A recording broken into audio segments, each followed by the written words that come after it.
in this webinar, we're going to focus on what I probably would say would be the single most popular state for Irish visitors. And I have to be wary about New York City, but we're talking, of course, about Florida. And we have a full panel of Florida experts today. We have Margaret Henriksen, who is the UK and Ireland representative for Visit Central Florida. We have Grant Daly, who is the Senior Business Development Manager for Universal Orlando Resort. We have Stephanie Zinka, who is the Senior International Tourism Sales Manager for the beaches of Fort Myers and Sanibel. We have Sebastian Saracen, who is the Account Director for the UK and Ireland for Greater Miami and the beaches. We have Philip Britton, who is the Account Director for the UK and Ireland for the Kennedy Space Centre Visitor Complex. We have Santiago C. Corrada, who is the President and CEO of Visit Tampa Bay. And last but not least, we have Jill Standovan, who is the Account Director and Trade UK and Ireland for Visit Florida. Jill, let's start with you, a big, broad, general one. Let's get an overall picture. Is Florida safe, and what can visitors expect post-pandemic? Well, we're all very, very aware that safety is going to remain the utmost priority for visitors coming back to Florida next year or this year, hopefully. But they can be reassured that the diversity of Florida's natural and man-made attractions are absolutely COVID safe. We've got so many outdoor activities and experiences, and we know that that's what people are going to be really, really interested in their holiday planning. And Florida has those by the bucketful. So it's definitely, a great choice. It's such a diverse place, offering a wide range of safe holiday options that can be enjoyed year round, and they can also be tailored to the comfort levels of the individual as well. So I would say, our Florida's natural treasures and outdoor activities are at the forefront of all of the marketing communications that we've got going on, which is going to demonstrate that Florida is the premier destination for open air experiences and socially distanced fun as well. So we're very, very lucky that Florida is a destination with the climate that we've got, that you can be outside for practically all of your time there and for the whole year round as well. So it's perfect. And most of Florida's hotels, attractions and restaurants have also put in extra safety protocol measures, social distancing measures as well, which means that the guests can be really comfortable when they go there and experience any of that as well. So and we've also added all of the COVID resources onto our website and also our Visit Florida app as well. So, and that's consumer facing and also trade facing as well. So all of the up-to-date information is there for everybody as well. Santiago C. Corrada, I am told that Tampa responded particularly quickly to the pandemic. So what's it like now, and what can visitors expect? Well, obviously, we're all very, very fortunate that we live in a state that took a very practical, common sense approach to the pandemic, balancing safety and health with the economy and economic development. And so we've got a great relationship here with our local elected officials, and we were on the same page when the pandemic started, when it was in its full rage. And we learned so many lessons about putting protocols and safety procedures in place that in many cases continue to this day to ensure that our visitors and those of us who are here in the hospitality industry feel that we are well protected and we can enjoy this incredibly dynamic destination. And quite honestly, I think that's why we're seeing already for the last several months pre-pandemic numbers as far as the hospitality industry, which is certainly we're starting to see in many of our destinations in Florida pre-pandemic numbers. And I think it's because we started practicing these safety protocols and procedures and marketing Florida as a safe destination to visit. First domestically, obviously, because many of our international borders were closed, but now we want to make sure that even all of our international friends are aware that we've been safe for domestic leisure travelers and conventioneers and big events, but we're also safe for our international visitors. So I think we had a head start in Florida as opposed to other destinations around the country in welcoming visitors. Grant Daly, the theme parks of Orlando are huge attractions for Irish visitors. So At Universal Orlando, what is the guest experience going to be like for visitors who get to visit now or from here on in? I'm pleased to say that although we may not have been able to travel, we've been open in the parks now for a year. So we've got an incredible track record and proven health and safety record, and most importantly, in fantastic guest feedback from their experiences in the park. So, it's very much getting back to business as usual. So by the time we do get to travel, our Irish guests will be able to experience, the parks as they're used to. Obviously, like everybody, we're used to COVID measures now, so we have a continued focus on the obvious things such as hand washing and sanitation and such. But one of the big changes that people will be really pleased to see now is that with regards to mask wearing, with regards to following CDC guidelines, is that we don't require masks to be worn all day long and in outdoor spaces. You only require them in an indoor environment. So for instance, if you're entering an attraction, a queue line on the attraction itself, retail space, or restaurant prior to be seated. However, as well, if you are now fully vaccinated, mask wearing is optional as well. So really, again, we're getting back to normal in that respect. And I'm pleased to say throughout the pandemic, we've not required a reservation system to enter the parks as well. So guests still have that ability to very much visit on an ad hoc and, with that flexibility to come and go as they please. Margaret Hendrickson, the last big job I had before lockdown was to write a guidebook on Orlando, Greater Orlando, and the Central Florida area. So it's actually the last destination I was in before I flew home and then spent the next 15 months staring at the white walls of my house. So outside of Orlando, I know that Central Florida has lots and lots to offer the visitor. It has. And in fact, I think that was probably the last job I did before lockdown, was helping you with that trip. Central Florida, I mean, we're right just to kind of geographically place us. We're between the lovely Tampa and Orlando. So we're kind of 40 minutes, to each destination. So we like to say that we're Polk County's Florida's sweetest spot because we are literally bang right in the middle. So very easy to get to, the likes of Universal and Disney. We're only over an hour down to Kennedy. We're an hour from the Gulf and the Atlantic coast. So again, ideal, but we also have our own little treasures there. We've got over 550 lakes. And I think Joe touched on the fact that people will want to do lots of outdoor activities. So, we've got 550 lakes, so a lot of water, a lot of, boating, kayaking. We have over 3 state parks. We've got over 390 miles of treks that you can go walking and hiking on. So again, it's, really kind of looking at the outdoors element as well, obviously, as the main attractions. So we've got, a lot of people don't know, but after Texas, Florida is one of the biggest cattle states, farming states in the USA. And our heritage goes back to that. So a lot of our kind of outdoor areas were probably previously ranches. We've got Circle B Bar, which is a fantastic place to visit, and especially for its diversity in plants and animals. And I'm not going to go into the history of the formation of the peninsula of Florida, but it's quite an interesting one. And we've got, likes of citrus farms. You can go and visit a citrus farm, go and pick it, and then see how it's all, all the nice stuff is taken away, and then all the ugly fruits made into juice. And they make, these are family-run farms, and they make fantastic ice creams. We've got Bock Tower Gardens, which is actually one of the oldest attractions actually in Florida, built in 1929. And they've got this amazing singing tower in amongst these kind of beautiful, beautiful gardens. And it's a singing tower, and it's got a Carillon organ that's played twice a day. So, and they've also got Hammock Hollow for the children. So again, outdoors fun, no queuing, sorry attractions.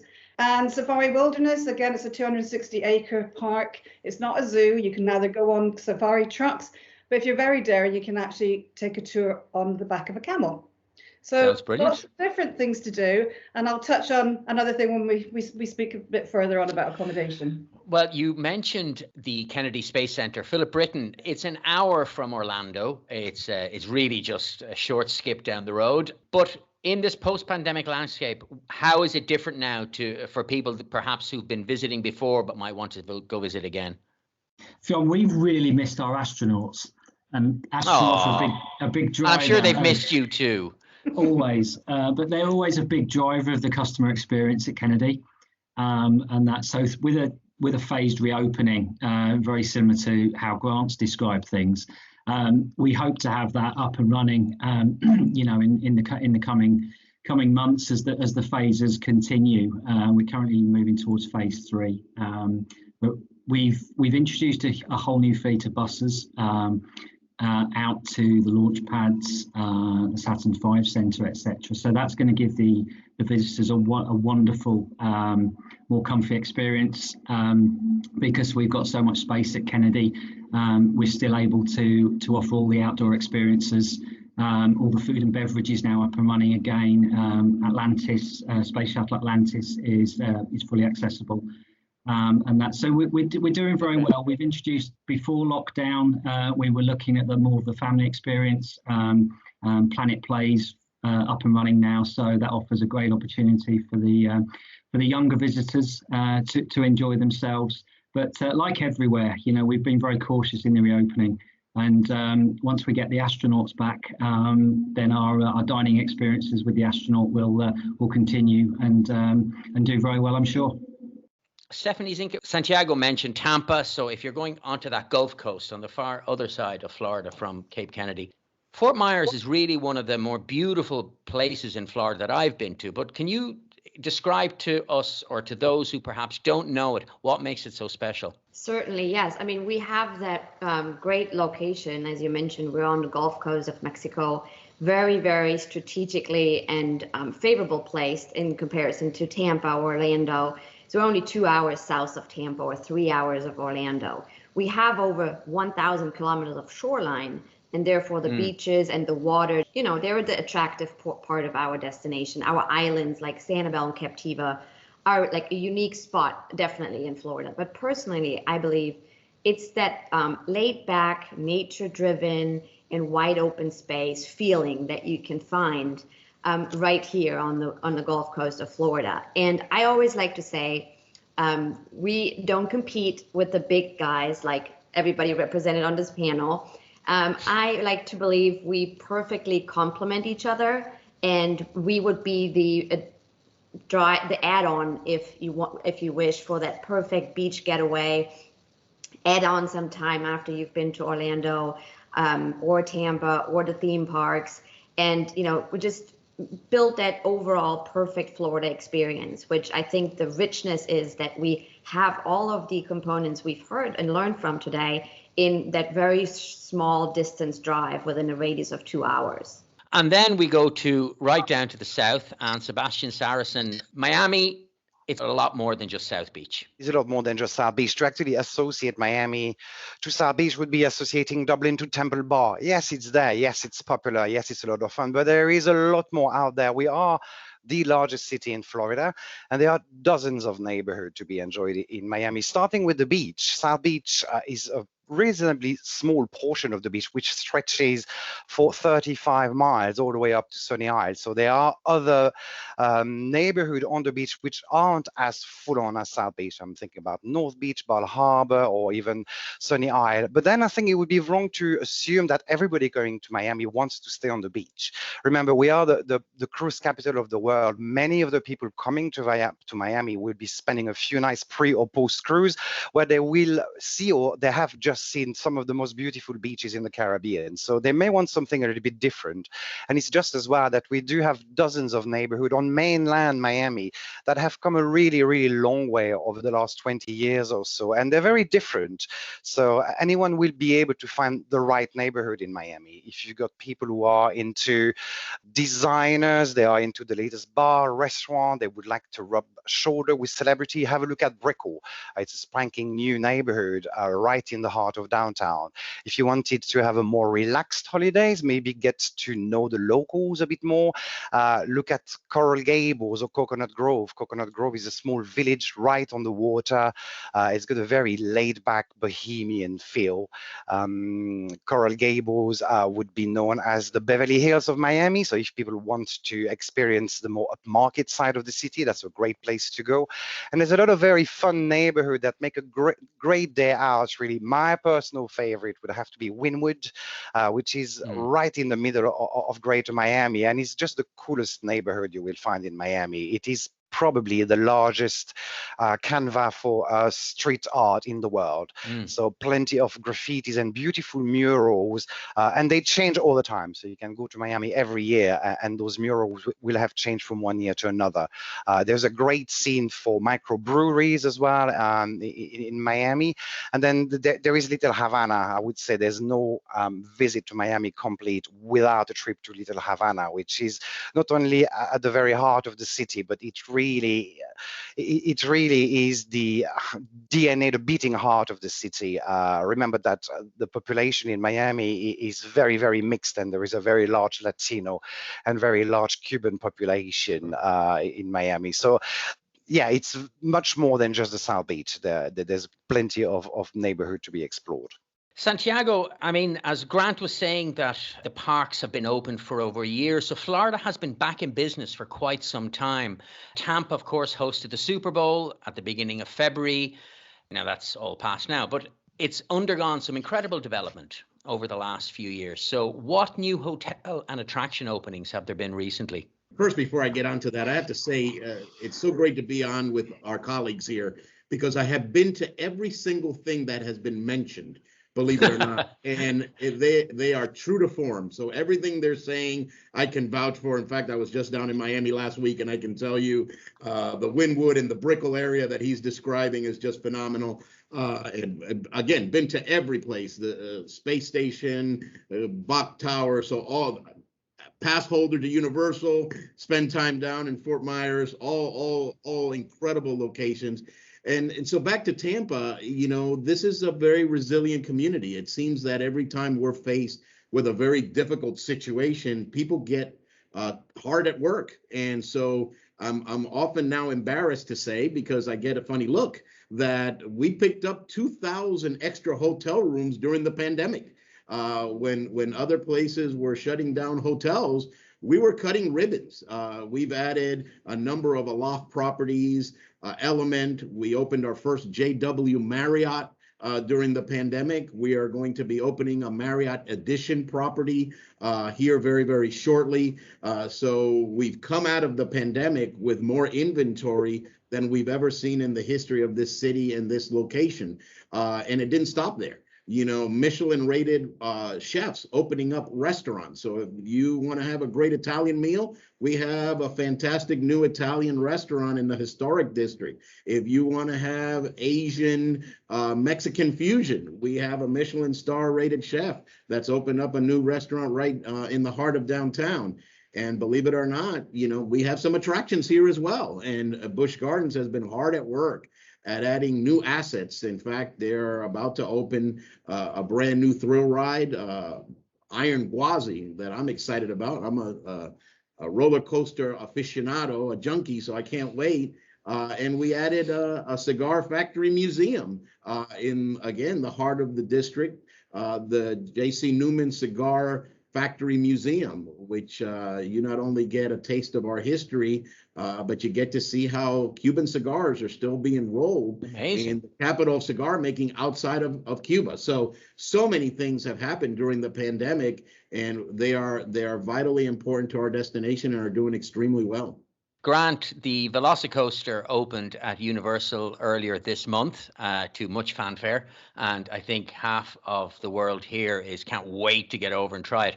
But looking forward into the next 12 months, what are the developments that we can expect at Universal? So we just opened Velocicoaster on the 10th of June, and it has been the most anticipated attraction in Orlando, and it's been great that we've been able to keep it on schedule and get it open for this summer. So it'll be there ready and waiting without the crowds. You'll be glad to know when we get to finally travel as well. But the other great thing about it as well is that, you know, we've had a year, 2 years absent from market. So we have a whole range of attractions that guests have not yet got to experience. So last June, we also opened at Universal Studios Florida. We opened the Bourne Stuntacular, which is a very different kind of attraction, which is an indoor stunt show, but mixed with the most incredible high-tech, high-definition backdrop. So there's points where we have live action going on screen, merging with the digital imagery part, and you can really not separate the two. It really blurs the lines between the reality and the special effects. So we have that. And again, remember that, you know, we only had one summer where we opened Hagrid's Magical Creatures motorbike adventure, which, you know, Harry Potter, it always resonates so hugely in our markets.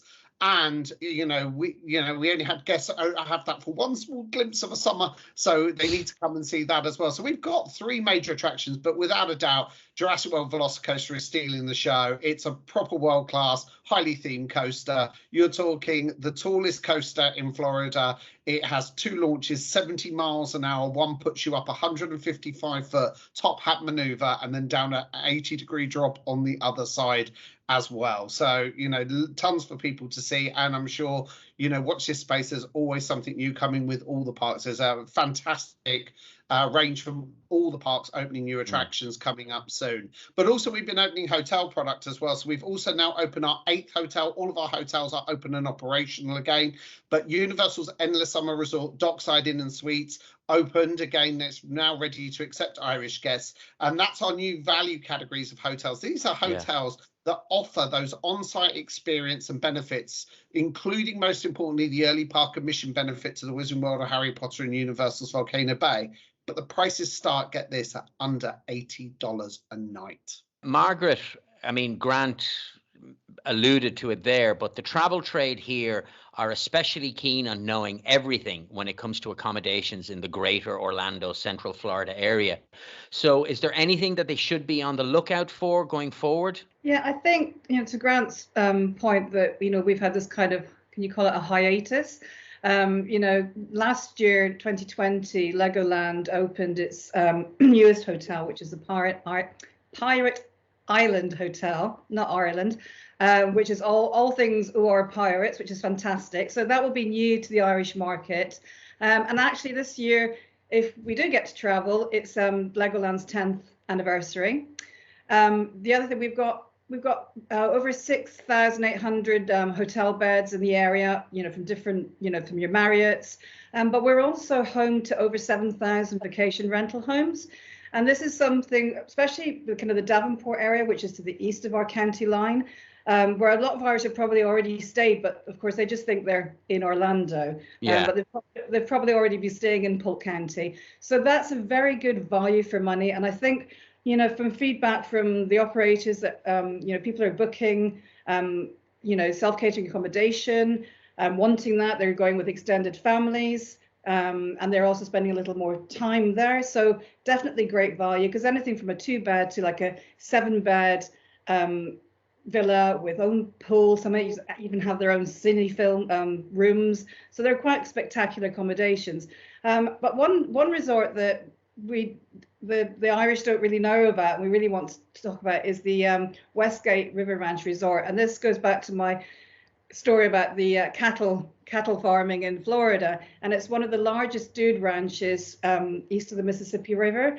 And they have all sorts of different types of accommodations, from hotels, condos, but they have glamping, basic camping, and they've got these fantastic teepees which actually have fireplaces in them and freestanding baths, and there are all sorts of activities: horse riding, skeet shooting, you know, there's stuff to do on the river. And every Saturday night there is a rodeo where people come from all over the county to compete, and there's hay rides with singing cowboys and cookouts, and you know, the saloon, you know, you can go for a drink and there'll be country dancing. So it's a really fantastic experience, something that I'm sure many people haven't actually tried before. So definitely that's the one. A bit of the West in Central Florida. Colleague Joni says, if it weren't for the palm trees, you'd think you're in the Wild West. Stephanie, staying to the theme somewhat, on the Fort Myers area in this broad expanse of beach, I'm assuming very family friendly, but with accommodation options to suit? Yes, absolutely. Our key visitor segment from the Irish market is definitely families. And you can see that reflected in the offers that you see, like attractions, activities, even dining. A lot of the restaurants have a kids eat free plan, which is always very enticing. And then, as you mentioned, accommodation. The vast majority of our accommodation here is actually independently owned. So we have that little bit of a unique approach that we don't have a lot of those very large and high-rise hotel and resorts. Ours are mostly 3 stories high, especially on the islands like Sanibel and Captiva. But importantly, I think a large number are self-catering units. So that means, although you kind of have the best of both worlds, you get the full kitchen and you get the living room, you have extra space, extra comfort, but you still have the services and amenities as you would in a hotel or resort. And I always like to add that because it obviously helps also to stretch your travel budget, because you don't have to eat out 3 times a day, which, you know, for a family of 4, for example, that can add up quickly. And of course, we would rather that you'd stay an extra night and enjoy the destination. And in order for, you know, everybody who's listening in for the travel trade, we created recently a UK and Ireland travel trade only portal, which is www.island-findings.com. And that will have all kinds of information so that, you know, the travel trade is best prepared to have all the information from marketing content and tools, everything at hand. And they can also contact the accommodation partners right through that portal.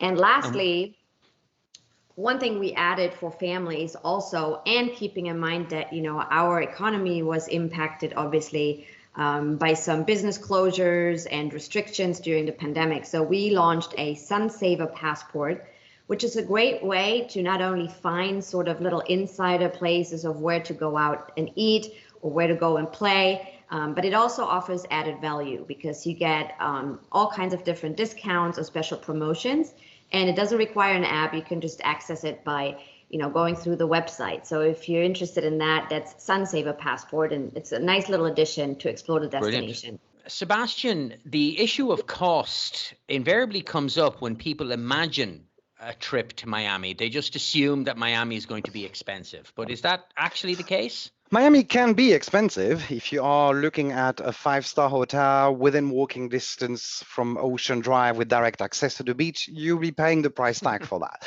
That's Sure, obvious. okay. But as I mentioned earlier, there are so many other neighborhoods in Miami. To actually book accommodation in North Beach is going to be significantly cheaper than it is in South Beach. And if you don't mind staying on mainland Miami, the room rate will drop even further. I mentioned Coral Gables, Coconut Grove, Brickell. Those are great neighborhoods with plenty of accommodation option, and we do have lots of choice in Miami. We currently have over 60,000 hotel rooms in the city. Some hotel opened during the pandemic, and there's probably another 12 to 15,000 room confirmed to join the inventory over the next 18 to 24 months. So there is plenty of options there, and they really range from budget all the way to top luxury. I've got one last question. This one for Philip. When are we going to see astronauts take off from Cape Kennedy? We did earlier this year. No, but when are we going to see it? When, you know, I want to go to Cape Kennedy. So do they have any scheduling for the next time? We've actually got a launch scheduled today. Wow. 2:56 p.m. Florida time. That's just a Space Falcon heading to the space station with a resupply mission. But no, what NASA are planning on doing is towards the end of this year. It's currently scheduled for November. Is the first launch of the Artemis missions and the Space Launch System, which hopefully will see the second launch and a manned mission at some point in 2023. So that's really the timescale we're looking at. But we need the first launch later this year to go well. But certainly after that, you know, we're all go and on the way back to the moon and one day hopefully Mars. It's a nice note to leave it on, as all of us staring up at the stars, hoping for better things. I want to thank all of my panelists. I want to thank Margaret Hendrickson, who's the UK and Ireland representative for Visit Central Florida, Grant Daly, who is the Senior Business Development Manager for Universal Orlando Resort, Stephanie Zinka, who is the Senior International Tourism Sales Manager for the beaches of Fort Myers and Sanibel, Sebastian Saracen, who is the Account Director for the UK and Ireland for Greater Miami and the beaches, Philip Britton, who's the account director for the UK and Ireland for the Kennedy Space Centre Visitor Complex, Santiago Cicarada, who is the president and CEO of Visit Tampa Bay, and finally Jill Standovan, who is the account director and for trade for UK and Ireland for Visit Florida. I want to thank you all very much, and can I just say I hope to see you all in person somewhere in Florida somewhere soon. Thank you very much.